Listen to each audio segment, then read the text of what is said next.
महाराष्ट्र में चुनाव से पहले छत्रपति शिवाजी महाराज की आदम कद की मूर्ति का टूट जाना अच्छा संकेत नहीं है। शिवाजी महाराज मराठाओं की अस्मिता से जुड़े हैं और विपक्ष ने इस अस्मिता को अपमान से जोड़कर सत्ता में बैठी शिंदे सरकार को बुरी तरह से घेर लिया है, क्योंकि 8 महीने पुरानी प्रतिमा के गिरने के पीछे जिस तरह से सरकार ने तेज हवाओं को जिम्मेदार ठहराया वो विपक्ष के गले नहीं उतर रहा। सवालों की बौछार हो रही है। क्योंकि मूर्ति का अनावरण देश के प्रधानमंत्री ने किया था, इसलिए मुद्दा और गर्मा गया है। देखिए रिपोर्ट।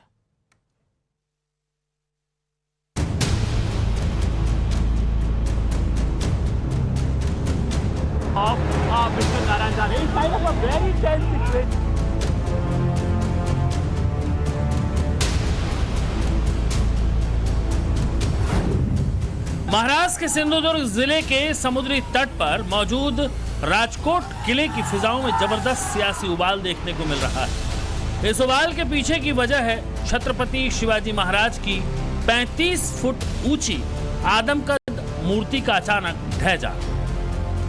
भारत के एक महान योद्धा, कुशल रणनीतिकार और एक ताकतवर शासक छत्रपति शिवाजी महाराज की मूर्ति का महज 8 महीनों में यूं टूटकर गिर जाना दुखद तो है, वो भी उस धरती पर जहां शिवाजी महाराज पूजे जाते थे, जहां शिवाजी के किस्से कहानियां सुनाकर लोग अपनी अस्मिता पर गर्व करते हैं। पिछले साल 4 दिसंबर को देश के प्रधानमंत्री ने इस प्रतिमा का अनावरण किया था और 8 महीनों में ही शिवाजी महाराज की यह मूर्ति सोमवार यानी 26 अगस्त को जमींदोज हो गई। शिवाजी महाराज की मूर्ति क्यों टूटी, किसकी लापरवाही से इतना बड़ा अपमान हुआ, सरकार और प्रशासन ने इस पर क्या सफाई दी, विरोधियों ने सरकार को इस मुद्दे पर कैसे घेरा और मूर्ति के टूटने का कितना सियासी असर होगा, ये तमाम बातें आपको दिखाएंगे और सुनाएंगे। लेकिन इस मुद्दे पर शिवसेना यूबीटी के नेता आदित्य ठाकरे और भाजपा नेता नारायण राणे के समर्थकों में जो भिड़ंत हुई उसके मायने समझिए। दरअसल दोनों नेताओं के समर्थक सिंधुदुर्ग में उस जगह पहुंचे थे जहां शिवाजी महाराज की प्रतिमा गिर गई थी। शिवाजी महाराज की मूर्ति के गिरने से किसको सबसे ज्यादा आघात पहुंचा ये अलग विषय है, लेकिन ये भिड़ंत सियासी है ये तो साफ दिखाई दे गया। Under the BJP government, airports are collapsing, statues are collapsing, bridges are collapsing, Ayodhya temple roof is leaking. This is BJP. This is corruption in every bit. Deepak Kesarakar says, Maharashtra minister, that will build a bigger statue akin to Statue of Liberty. Which means bigger funds for him. 720 kilometre लंबा समुद्री तट का ये इलाका महाराष्ट्र और गोवा के तटीय जिलों को मिलाकर बनता है और कोंकण के इस इलाके को नारायण राणे का गढ़ माना जाता है। वहीं रत्नागिरी को उद्धव ठाकरे का गढ़ माना जाता है। सिंधुदुर्ग और रत्नागिरी की 6 विधानसभा सीटों को मिलाकर एक लोकसभा क्षेत्र है, जहां से कोंकण के लाल नारायण राणे ने इस बार भी लोकसभा चुनाव में जीत दर्ज की है। महाराष्ट्र के विधानसभा चुनाव सिर पर है। चुनाव इसी साल होने वाले हैं। चुनाव से ठीक पहले शिवाजी महाराज की इस मूर्ति का टूटना वैसे ही है जैसे बिल्ली के भाग्य से छींका टूट जाता है। इस पूरे मुद्दे को कांग्रेस ने शिवाजी महाराज के अपमान से जोड़ दिया है। महाराष्ट्रातले तत्कालीन राज्यपाल भगतसिंग कोश्यारी गडकरीची तुलना छत्रपती शिवाजी महाराजांसोबत करतो, म्हणजे या लोकांची मानसिकता याच्यातून ती स्पष्ट होते की छत्रपती शिवाजी महाराजांचा सातत्याने अपमान करणं ही त्यांची भाजपची आणि त्यांच्या सहकाऱ्यांची नेहमी मानसिकता राहिलेली आहे, हे त्याच्यातून स्पष्ट होते। लेकिन शिवसेना ने गंभीर आरोप लगाए हैं। शिवसेना ने इस मूर्ति को बनाने वाले ठेकेदार पर सवाल खड़े किए हैं। साथ ही ठेके में शिंदे सरकार की मिलीभगत पर भी सवाल उठाए हैं और आरोप लगाया है कि राज्य सरकार ने इसमें करोड़ों का घोटाला किया है। नरेंद्र मोदी प्रधानमंत्री जो आए थे सिंधुदुर्ग किले पर उनको उद्घाटन करने के लिए, इंडियन नेवी का प्रोग्राम था, बहुत ही जल्दबाजी में किया लोकसभा चुनाव से पहले।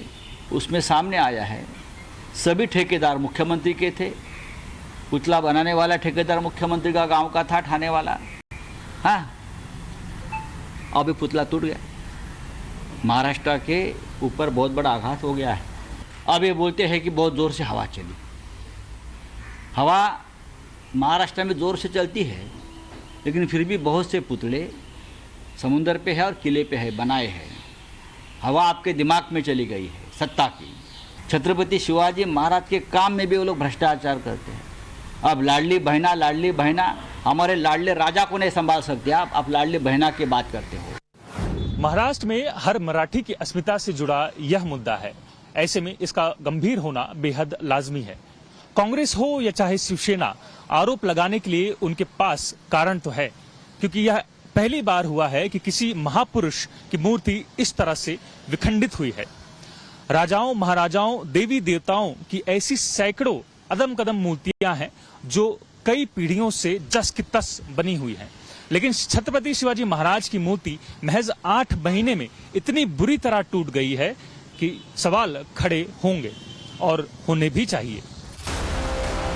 बताया जा रहा है कि शिवाजी महाराज की इस मूर्ति को नेवी ने बनवाया था। शिवाजी महाराज की यह मूर्ति स्टील से बनी हुई थी। मूर्ति की डिजाइनिंग और कंस्ट्रक्शन नेवी ने ही करवाया था। मूर्ति को बनाने के लिए सरकार ने नेवी को 2 करोड़ 26 लाख रुपए भी दिए थे। 4 दिसंबर 2023 को नौसेना दिवस के मौके पर शिवाजी महाराज की इस प्रतिमा को बहादुरी को सलाम के तौर पर सिंधुदुर्ग जिले के समुद्री तट पर मौजूद राजकोट किले में स्थापित किया जाना था। देश के प्रधानमंत्री मूर्ति का अनावरण करने वाले थे, इसीलिए बजट के कम ज्यादा का कोई सवाल ही नहीं रहा होगा और क्वालिटी से समझौता करने का भी कोई दबाव नहीं रहा होगा। ऐसे में मूर्ति के टूटने की जिम्मेदारी नेवी और उस कंस्ट्रक्शन कंपनी को जाती है जिसने इसे बनाया और जिसने इनसे बनवाया। शिवाजी महाराज की इस मूर्ति को ठाणे के मेसर्स आर्टिस्ट्री ने बनाया था। इस फर्म के प्रोप्राइटर का नाम जयदीप आपटे है। मूर्ति को बनाने का कॉन्ट्रैक्ट जयदीप आपटे को ही मिला था। सितंबर 2023 में इन्होंने प्रतिमा बनाने का काम शुरू किया था और अनावरण के ठीक पहले यानी दिसंबर तक काम खत्म भी कर दिया गया था। आरोप ये लग रहे हैं कि जिस जयदीप आपटे को कॉन्ट्रैक्ट मिला उन्हें मूर्ति कला का पर्याप्त अनुभव नहीं है। विपक्ष का कहना है कि जयदीप आपटे को यह काम इसीलिए दिया गया क्योंकि वो मुख्यमंत्री एकनाथ शिंदे के बेटे श्रीकांत शिंदे के दोस्त हैं। सरकारी स्तर पर कोई प्रतिमा बनाई जाती है तो उसकी गुणवत्ता का निरीक्षण भी किया जाता है। शिवाजी महाराज की इस प्रतिमा का भी बाकायदा निरीक्षण करवाया गया था। निरीक्षण करने वाले स्ट्रक्चरल कंसल्टेंट डॉक्टर चेतन एस पाटिल थे। उन्होंने ही प्रतिमा की स्टेबिलिटी एनालिसिस की थी। जाहिर है स्टेबिलिटी एनालिसिस में हर पहलू का ध्यान रखा गया होगा, फिर चाहे वो मूर्ति के मेटल की बात हो या फिर जिस वातावरण में मूर्ति को स्थापित किया जा रहा हो। फिर चूक क्यों हुई, ये बड़ा सवाल है जो सरकार से विपक्ष पूछ रहा है। महाराष्ट्र के मुख्यमंत्री एकनाथ शिंदे ने मूर्ति गिरने की जो वजह बताई उसके मुताबिक मूर्ति समुद्र के किनारे थी। मूर्ति हवा का दबाव नहीं झेल पाई। हवाओं में नमी से मूर्ति में जंग लग गया और जंग से मूर्ति कमजोर हो गई। आणि हा पुतळा जो आहे हा नेव्हीने उभारला होता।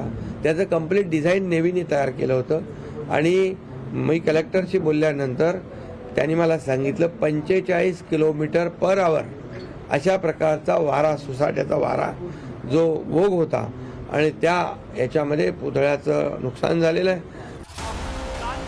खबर है कि स्थानीय लोगों की नाराजगी के बीच एरिया सिक्योरिटी कोस्टल ऑफिसर को 20 अगस्त 2024 को एक पत्र लिखकर इस बात की जानकारी दी गई कि मूर्ति में लगाए गए नट बोल्ट पूरी तरह से खराब हो गए हैं। नट बोल्ट समंदर के खारे पानी की वजह से खराब हुए, इसीलिए संबंधित मूर्तिकार को इस बारे में सूचना देकर उचित कार्रवाई की जाए। 20 अगस्त को पत्र लिखा गया और 26 अगस्त को शिवाजी महाराज की मूर्ति गिर गई। ये पुतला, ये प्रतिमा कोई राज्य सरकार ने तैयार की हुई प्रतिमा नहीं है, ये नेवी ने तैयार की थी। हो सकता है कि नेवी ने जिनको काम दिया था उन्हें ये आकलन नहीं हुआ कि यहाँ पर कितने जोरों से हवाएं चलती है और समुद्र के किनारे किस तेजी से जो हमारा जो लोहा होता है वो जंग खाता है। जो भी कारण हुए हो, ये पुतला नीचे आना ये हमारे लिए सबके लिए दुखद है और हमने संकल्प किया है कि नेवी की मदद से बहुत ही भव्य और बहुत ही मजबूत पुतला वहां पर लगाया जाएगा। अब पछताए क्या होता है जब चिड़िया चुग गई खेत। खेद है, लेकिन इस खेत की कीमत बड़ी है, क्योंकि महाराष्ट्र में चुनाव हैं और शिवाजी महाराज की अस्मिता का सवाल है। राज्य सरकार लाख पल्ला झाड़े, लाख दुख और खेद प्रकट करे, लेकिन विपक्ष शिवाजी महाराज की इस मूर्ति के टूटने के बहाने सत्ता में बैठी सरकार को हर तरह से तोड़ने की कोशिश करेगा। ब्यूरो रिपोर्ट, टाइम्स नाउ, नव भारत।